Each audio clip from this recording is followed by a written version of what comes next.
Well, now imagine a situation where labor unions have to hold a nationwide ballot to vote on whether or not to embark on an industrial action. Well, there was division in the Senate over a bill seeking to amend the Trade Unions Act to make provision for ballot as requirement for any industrial action by organized labor. The sponsor of the bill, Senator Heineken Lukobiri, sought the amendment of the Trade Unions Act to allow members of labor unions to vote to determine whether trade unions should embark on a strike action. Now, some lawmakers supported that bill, saying labor unions in Nigeria have moved away from unionism and entered the arena of politics. And there were also dissenting voices. Now, take a listen.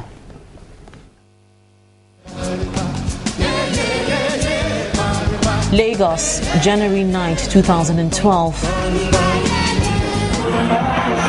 Abuja, January 10, 2012.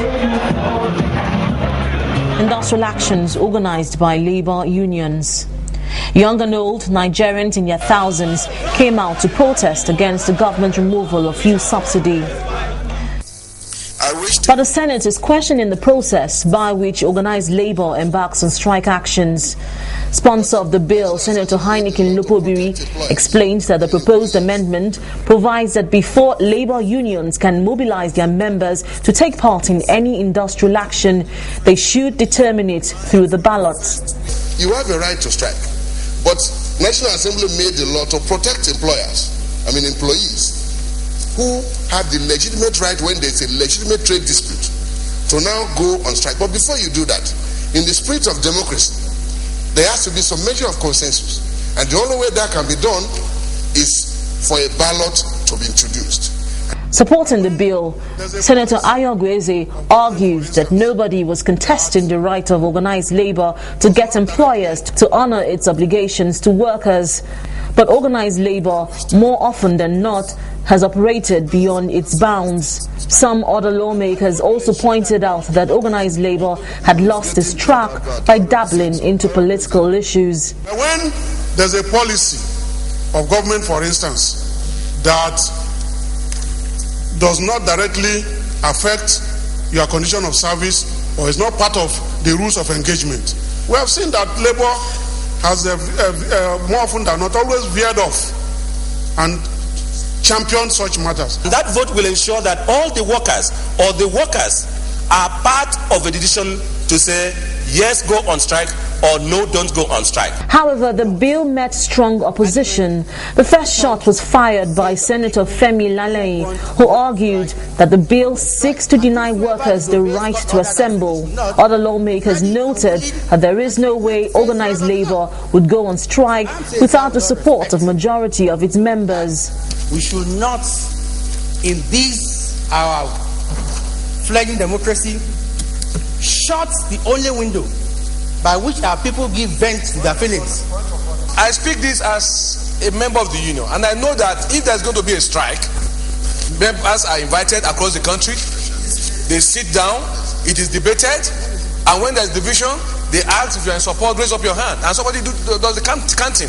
Senator Chris Ngige from Anambra State firmly opposed the bill. This particular bill is anti-people, anti-masses, yes, anti-labor, yes, anti-the Senate, yes, because yes, yes. The picture was, however, getting clearer that the bill may indeed be dead on arrival, and instead of putting the bill to a voice vote, the Senate President, in an attempt to give more lawmakers the opportunity to have their say, adjourned to another legislative day. Linda Akibe, Channels Television News. Well then, there you have it. That's the issue at stake. And I would like us to know that we did indeed make efforts to bring the so-called the conflicting parties to this forum. Unfortunately, for one reason or the other, the senator who proposed the bill, Senator Heineken Lukobiri, was unavoidably unavailable. We also tried to reach members of the Labour Congress, that's the Trade Union Congress and the Nigeria Labour Congress, to send representatives, but one way or the other, they also were not able to make it to this edition of Politics Today. But then have the members of the upper house overstepped their legitimate legal bounds in this matter? Well, we'll be looking at the legal implication of that, and we have in the studio with us here a legal practitioner, Barrister Tunde Rufai. Thank you. You're welcome to Politics Today. Thank you very much. Well then, I posed the question first, and I'm going to pose the question again. Has the Senate overstepped its legal bounds, dabbling into the matter of having the labor unions hold a national election? Okay, election is not the correct expression here. Hold a national ballot, and then have all the workers in the country vote on whether or not to go on strike. Yes, thank you very much. To say that the labor is overstretching, the Senate is overstretching its bound is not saying the truth. In fact, this, like the Senate, with due respect, they are not busy. Because for the Senate to not come up with that kind of proposal, to even think about it at all, is against even the constitution of this Federal Republic of Nigeria. Now, we know that the union or trade union or any other association for that matter, they are free to regulate and direct their affairs within themselves without any interference from anybody. Now, how can the Senate go to the extent of saying that they want to interfere in how they run their affairs? It's like Senate coming up to say they are legislating a law that will tell a man how he's going to run his house or how a man is going to relate with his wife. That's my opinion. But constitutionally and legally, that kind of bill is dead on arrival. It's unnecessary. It's useless. Well, that's what they did say. I mean, in the narration, it appeared as if it's dead on arrival, but then, you know, never say never until when it comes up again and it gets struck down. But then the issue here is that the people, the senators, the senator who proposed the bill and those who supported it did say that that legislation became necessary because labor unions have veered into the area of politics. Is that enough reason to regulate the activities of the labor unions, you know, as far as the calling out of industrial action is concerned? Now, you see, when I heard the statement that the labor is delving into politics or they are moving to politics, I asked the question, who are the laborers? Or anytime you see the labor trying to declare any national industrial action or strike, so to say, you will discover that it's on matters that affect the whole nation. Now, say for instance, the issue of the fuel subsidy issue that just came, the one we experienced not too long ago. Will you say labor members are not part of this country? And then, okay, if you now say that labor should not be involved, then who speak for the masses? This is not the issue of fuel subsidy. We should not mix it with politics. This is a matter that affects the welfare of the citizens of this country, and labor inclusive. And they decided on their own to be a forum within which they can express the mind of the citizens of Nigerians. But we should look at even what really happened. It's not even only labor that was on the streets the other time. Even the civil liberties organizations, they were all on the road. That means if they succeed in legislating and regulating the activities of labor union now, that means very soon somebody else will sponsor a bill and say they want to regulate the issue of these civil liberty organizations. That when anytime they want to go on strike or support any civil strike, they should go to the World Congress before they vote, before they could declare any support or against any government policy. I think that bill is unnecessary. Well, then talking about the necessity or otherwise of the bill, as a legal practitioner, what area of the Nigerian Constitution do you think that bill would go contrary to? It's obvious. Even the Senate that are the custodian of this law, that makes this law, they themselves, they know that if you look at the section 40 of Nigerian Constitution, where it gives every citizen of this nation freedom of association. You can decide to form an association on your own, with one other person, or with as many persons. In fact, this section itself even recognizes trade union. Now, by the time you come up and say you want to regulate the activities, then where is the freedom? And this freedom is not what any law can take away from anybody. This law, this bill they are proposing, or this law they are proposing, there's no way it could be passed that will not affect that particular section that gives every citizen of this country the right to form an association with any other person you wish to form an association. And in that particular section, recognize trade union. I mean, it's rather strange, but I'm sure beyond the boundaries of this country, is there anywhere in the world where a national referendum, because I choose to use that word because I mean it's what applies in every democracy. Is there anywhere in this world that a national referendum, is embarked upon before strike actions are taken? It's just unfortunate that the labor union members are not here to defend this matter. But from the normal practice, even before labor can declare strike or any industrial action, they have procedures that must be followed. Even if you look at the night they called the strike off, the last industrial action, I remember them saying that they have to make some consultation, call people, call different body, the athletes, that this is a decision, this is the proposal the government is giving to us, these are the things that we want to do before they call off the strike. And I've not seen and I've not read anywhere in the world where the Senate or National Assembly of any country will now want to put the labor union in their pockets, because what they are suggesting I don't think is proper. Now it's like giving rights to you with right hand and trying to collect with the other hand, and that cannot be done until that's section 40 of the National Constitution is amended. Well, it's let's also look at a precedence where in the past, the former president, Olusegun Obasanjo, actually moved to decentralize, or should I say disempower, the Nigeria Labour Congress. Because I know that it was an issue of adjudication where the Nigerian Labour Congress was broken up into tiny little units to prevent them from having a common voice, especially when it came to matters of national importance where they were able to call out a strike at short notice. Well, the federal government went to court and were able or succeeded in having the Nigeria Labour Congress decentralized, so to say. But then that has done very little to reduce the influence of the labor unions. So do you think this is another step in that direction? If you see what happened in the era of Obasanjo, why they could succeed, why the courts could support the issue is on the ground of that section that I've just cited, that everybody is free to associate. Exactly. So that's the point here, isn't it? Yes. So even if labor decide on their own tomorrow that they want to divide themselves, or if what we are talking about today now is coming from the point of labor, not the Senate as a body, maybe the labor on their own want to amend their constitution and say, please, before we embark on any national industrial action, then these are the steps that must be taken. That is understandable.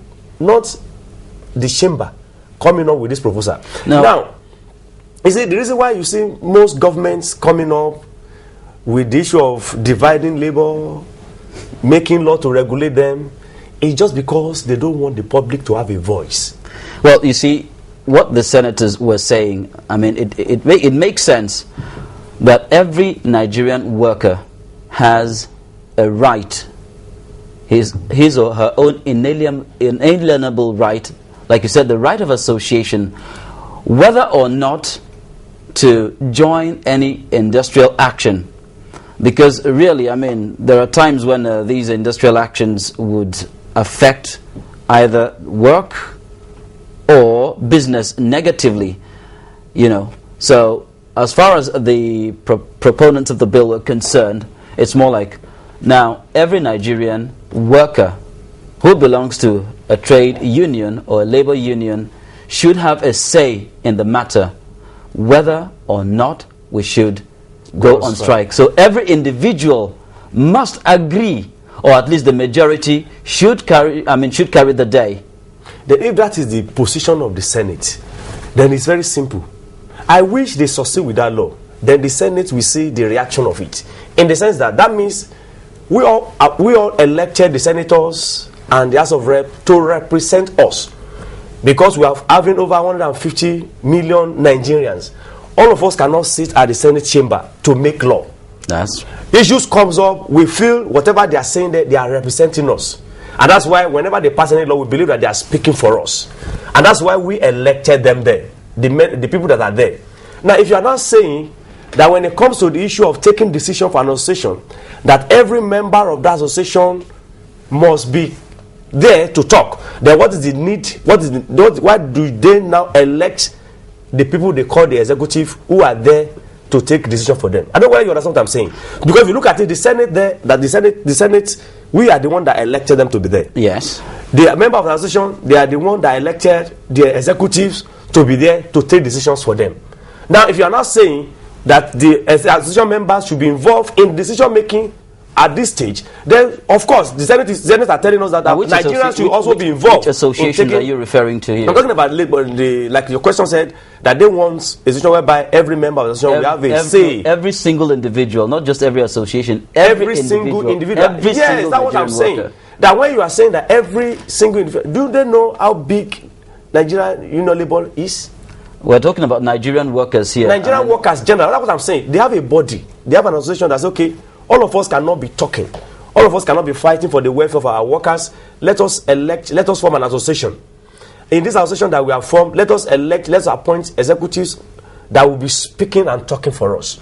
And they have other arms. Each branch of, most of the offices you see, they have branches that are taking decision for them before the national body will take a decision. Oh, so what you're saying essentially... what I'm saying is that it's unnecessary for you to involve every member of an association to be at the point of talking, because they have an executive member that will talk for them. So what you're saying essentially is that when once you make yourself a member of an association, when it comes to lawmaking or decision making, then if they're suggesting something like that, then when it also comes to issues like constitutional amendment, for instance, then every Nigerian should also come out. Yes, if the constitution of making any law, amend the constitution, then if the Senate is saying that is the position, that they want every member of the association to be involved in the run of the association, then the Senate are telling us that Nigerians too should come to Abuja anytime they want to make any law. They should take my hand while I say I agree or disagree. Because we trust them, that's why we allow them to be at the chamber there and take decisions for us. Because we are so many in this country that we cannot all sit at the Senate chamber to take decisions. All right, on a final note, there's this issue also before the National Assembly. Well, some members of the Senate actually came up with this complaint that the federal government has been withholding allocations from some local government areas in the country which have been tagged security challenges, and because of that the funding has been withheld from about 15 local government areas in the country. We actually talked earlier on the program with the Attorney General of one of the states in which a local government was affected, Niger State to be precise. Now, looking at the implication of this, is it actually legal for funds to be withheld from any area or part of the country which is declared a security risk, where a state of emergency has been declared? Okay. Now, we have to look at what is state of emergency. It's a situation whereby some rights are denied, some rights are suspended. Now, when the president declares state of emergency in those 4 states, those few local government, the 15 local government, of course, we are not expecting things to go properly. Now, I think I read in the paper where what part of the proclamation is that the chairman of those local government takes instruction directly from His Excellency, the President. Now, in the situation whereby the President is the one in charge of the state, I think legally the chairman of those local governments takes instruction from the President. And in my view, even if they need any money, it is my view that they make their budget or the need and submit at the table of the President of the country, who is directly in control in the management of that local government. But if you look at it, the bureaucracy and other steps that it may take before the president attend to those 15 local government, in addition with the Nigerian challenges, I am of the view that the president should not have taken the step of withholding their money. What you should have done is to either have appointed somebody who will directly monitor how those money are disbursed. For example, now, imagine the president, the funds of those local government being withheld, salaries will not be paid, hospital will not work, generators will not be fuel, and other things in this local government will be grounded. But my view, legally, since the state of emergency was declared, and we all know what an emergency means, that things cannot go the normal way, rights will be denied. But notwithstanding, I think it's a situation whereby the chairman of those state of those local government should see how they can liaise with the president, submit whatever they need to him. It is only when the president refuses to honor some of those expenses that we now know that the president is taking the matter too far. All right, thank you very much, Barrister Tunde Rufai, for your contributions on the issue of whether or not workers should vote before going on strike and the issue of this local government. Thank you so much for joining us on Politics Today. Thank you very much. I'm grateful. Well, then, that's how far we can go on today's edition of the program. Well, finally, I had with me on set Barrister Tunde Rufai, a legal practitioner, to look at the legal implications of some of these issues. This is where we'll be drawing the curtains on this edition. Thanks so much for spending time with us. I'm Charles Eruka. Don't forget to join us again, same time next week, when we'll be feeling the pulse of political activity across Nigeria.